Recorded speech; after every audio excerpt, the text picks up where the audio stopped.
আমি ওর সাথে ভাই চলি না এখন তেমন একটা। নষ্ট হয়ে গেছে মানে? কিরে হৃদয় কি করে?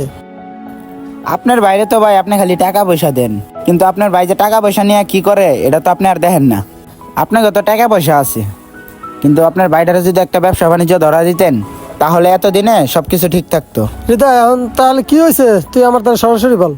দেখেন ভাই, বর্তমানে সমাজটা এরকম, পোলাপানের কাছে টাকা পয়সা থাকলে টাকা পয়সা দিয়া ভালো কিছু করে না, গিয়া নেশা পানি করে। আমারে দেখেন ভাই, আমি একটা মধ্যবিত্ত ঘরের পোলা। আমি সকালবেলা কাজে যাই, রাত্রেবেলা কাজে থেকে আই, মাস শেষে বেতন পাইয়া ঘরে কিছু দেই আর আমার খরচের লাগে অল্প কিছু রাখি। আর ভাই, টাকা কামাইতে যে কি কষ্ট ওটা আমি কিছু ডইলে বুঝছি।